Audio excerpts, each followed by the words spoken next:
Ito yung party namin. Dito ako sa bahay ng kapatid ko. Nung ano pa to, nakaraang taon. Nung umuwi ako sa Pilipinas, vacation December. Kaya ayun, nagaano kami. Nagpa-party yung kapatid ko. Enjoy lang. Yan yung kapatid kong lalaki, oh. Ang saya-saya lang niya. Kaya sa video na yan, dalawa na ang nasa heaven. Yung nakablo nasa heaven na. Ang bilis nila. Ito yung kapatid ko, yung babae, yung bunso namin, nasa heaven na rin. Enjoy lang sila lahat diyan, no? Nakakamiss siya. Akala mo wala talaga yung sakit, bigla lang sumakit yung tiyan niya. Ganyan talaga ang buhay, wala tayong maano. Hindi natin alam kung kailan tayo kukunin ng Panginoon. Kalain mo yan.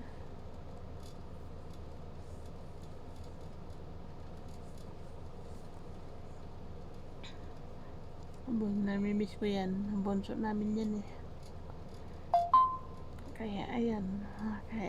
Kaya ano na lang natin na masaya na siya doon sa itaas. At hindi natin alam yung ano, bakit nagkaganon. Enjoy lang kayo. Namimiss ko rin kayo lahat. See you. Malapit na rin tayong ano. Ang saya talaga yan. Dalawang lechon ang pinagawa ko, pinaluto ko dyan. Kaya ganyan na lang sila kasaya. Pinasayaw-sayaw ko sila dyan. Yung kapatid kong lalaki, oh. Magbe-birthday na naman yan ngayong ano, May 17. May cake na siya. Di ko alam kung magluluto pa ba. Sabi ng kapatid ko, isa sa sunod na lang pag uwi mo, bunggahan uli.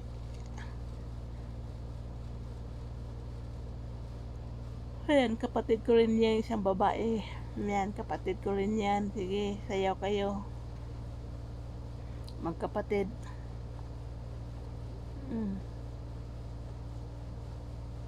Ganyan lang kasi sila kasaya. Enjoy, no? Pag mamimiss mo talagang isang bagay, di mo na alam kung saan. Yung bahay na yan, wala na rin yan. Pinabugbog ko na rin yan. Dahil may pinapagiba ko lahat yan.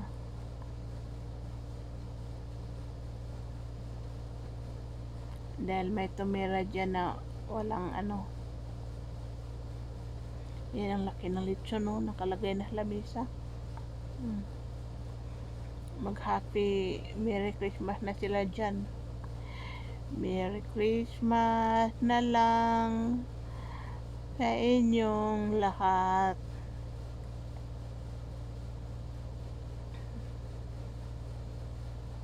Hayo kapatid. Yan yun talaga. Yung pamangkin ko. Yan, anak niya. Dito talaga ako si enjoy sa kapatid kong lalaki.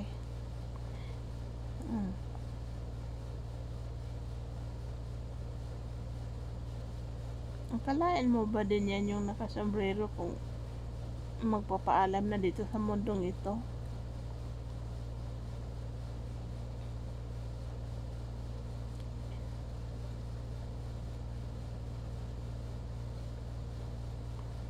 Ang ganda ng buhok ko, shiny.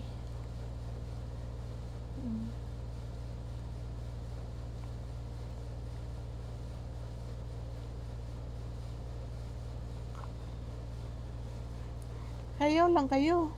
Manonood lang ako dito. Ibibidyo ko pa kayo. Ganyan. Masaya lang ba? Ganyan lang sa amin pag may partihan. Yun, buong kamag-anak, kapitbahay. Maraming kapitbahay dyan sa labas, hindi pumapasok.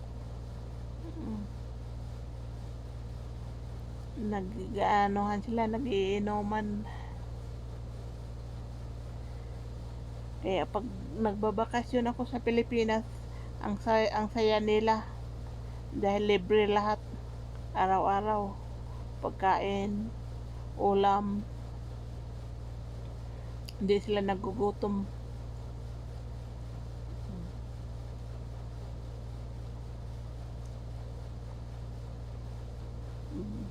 Basta magsayawan lang sila, may kainan, may inuman, okay na yan sa kanila. Ang sarap lang balik-balikan.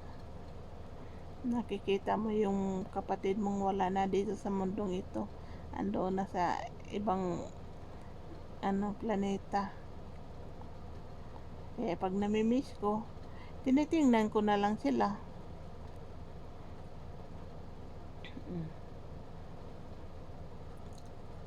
Sinuluhan na ito pa isa. Suluhan mo. Napapagod na yung kapatid ko.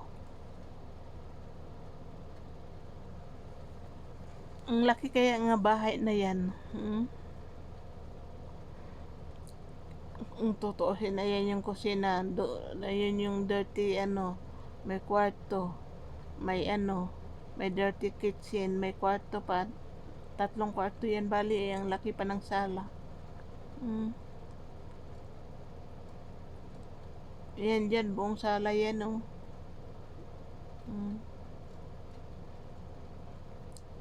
Galing talaga ng kapatid ko sumayaw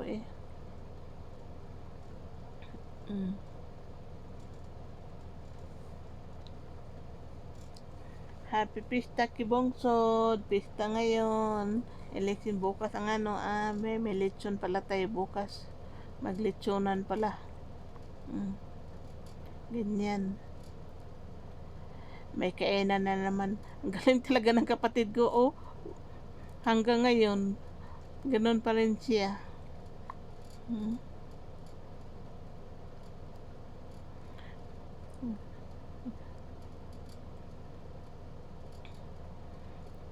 Galing pa rin siya sumayaw. Happy birthday. Kakantahan na lang kita ng happy birthday. Happy birthday to you.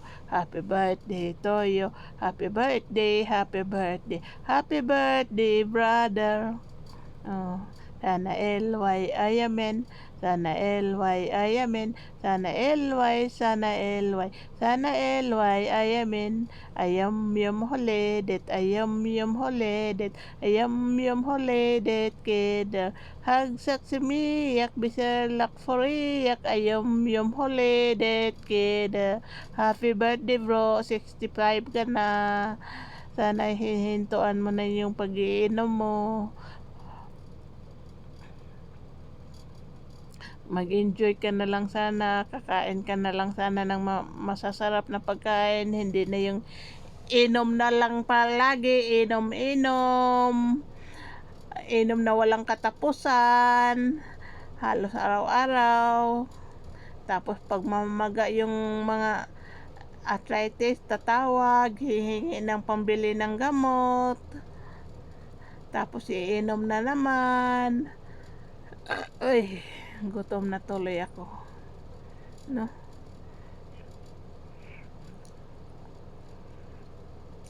sana may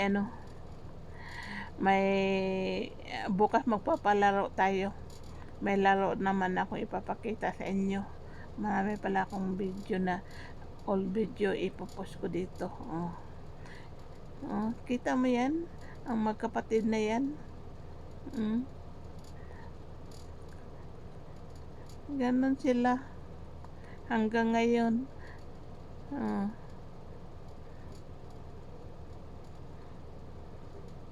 Ito pa anak ng kapatid ko yan na lalaki, si Raymart. Nakakadawat siya ng ano, ang tawag niyan, yung pulang envelope, bigay daw sa ninang niya.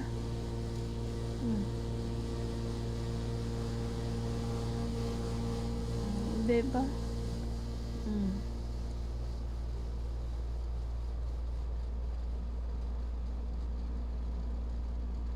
Dapat nag-aasawa na yan si Raymart. Sayang ang kapugian yan kung di mag-asawa. Mana sa ama, inom lang din ang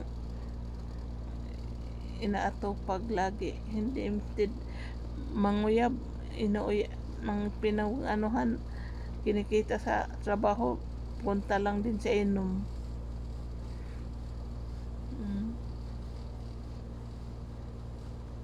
Ang babait kaya niyan. Pag hindi makainom, pag makainom, parang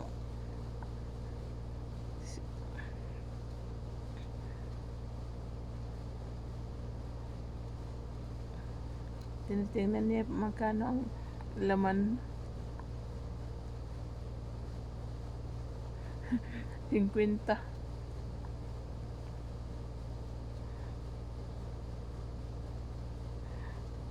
Kahit matanda na, nanghihingi pa rin ng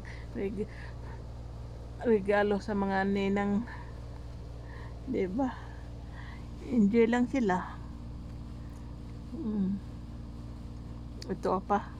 Marami-rami din pala ang laman.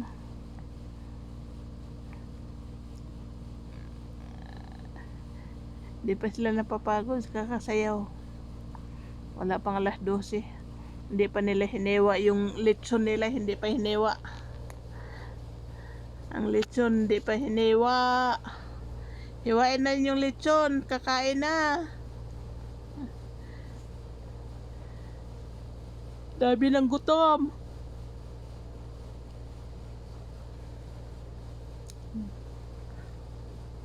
Ayan kayong gilechon, 20 kilos. Kaya ang tagal maluto. Ewan ko lang kung luto yan lahat. Hilaw yata. Dahil sobrang laki.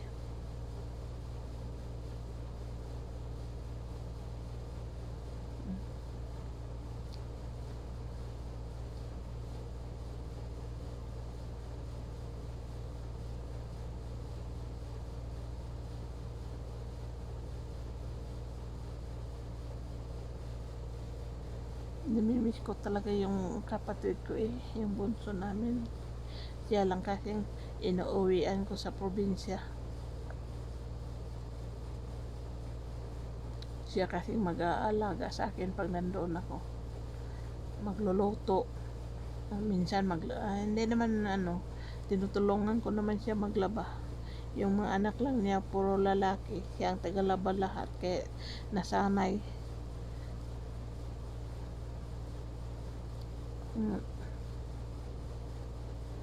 May anak ka puro lalaki, sa'yo lahat ang trabaho.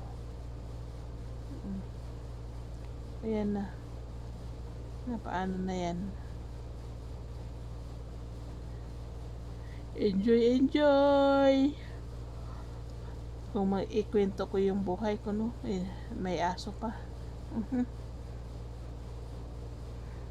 Kung ikwento ko yung buhay mula nung paano ako naghirap. Banat tayo yun para bumaba ang sugar.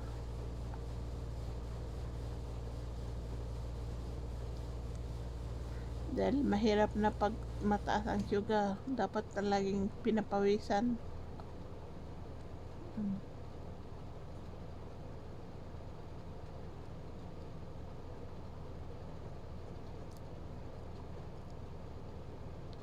Ganyan lang. Kasaya.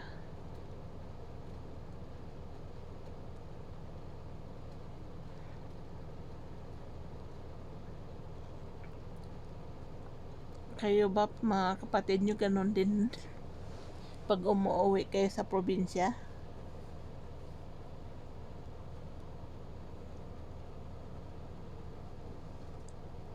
Hirap lang pag umuwi sa probinsya, lahat ng pagkain sa'yo, pamahaw, paniudto, panihapon, na may snack, bago mag-almusal, kape muna, bili ka muna ng pandesal, bili ka ng pandesal, 200, bili ka ng kape, oh, 300, kuan pa lang yan, umaga, alas 6, magkakape pa lang ang almusal, magsasaing na naman. Bibili ka na namang ulam, bili ka ng isda 2 kilo, tag 350, 1,000 pa, mahaw pa lang yan, almusal. Pag paniod to, bili ka na naman, bili ka ng karne, 1 kilo kulang, 2 kilo, 1,000 na naman. Panihapon, bili ka na naman ng isda, 1,000 naman uli. 3,000 everyday. Saan mo yan hanapin? Kulang pa yan ng 3,000 na may merienda pa pantanghali. Ay alas 3. Minsan pupunta pa sa bibili pa ng mga halo-halo. Kulang ang 1,000 sa isang kainan. Gagastos ka talaga ng 5,000 everyday niya pag pag naka-probinsya, bilangin mo 5,000 everyday sa 30 days ka, o minsan ang laki na noon, kaya ang naipon mo dito sa abroad, kaya tamang-tama lang igasto mo doon sa probinsya pag umuwi ka, dahil pakainin mo yan sila lahat, pamahaw, paniudto, panihapon, dahil pupunta talaga yan dyan, di yan sila pwedeng niya ang mga kapitbahay pa na manghihingi ng inom, hingi pa ng beer, kulang ang 5,000 sa isang araw. Akala tapos tayo dito sa abroad nagtatrabaho para makaipon, pag abot sa Pilipinas, 1 day millionaire. Ganyan ang buhay namin doon, parang lang, enjoy lang ba, kaya hindi ako nag-asawa, dahil inano ko na lang ko sa kanila, kaya sabi nila mag-ipon ka na dahil wala ka pa namang asawa, walang mag-aalaga sa iyo. Ang hirap din na may umaasa sa iyo, maraming umaasa sa mo, sa sarili mo, lalo na yung kapatid kong lalaki, nakaasa talaga yan sa akin, kaya paano ka mag-asawa niya, ang daming umaasa sa iyo, at yung hindi pa yan namamaalam sa mundong ito, yung kapatid kong babae, yung bunso namin, sa akin rin yan umaasa. Paano ako makapag-asawa niyan, ang daming obligasyon, may mga pamangkin pa akong pinapaaral,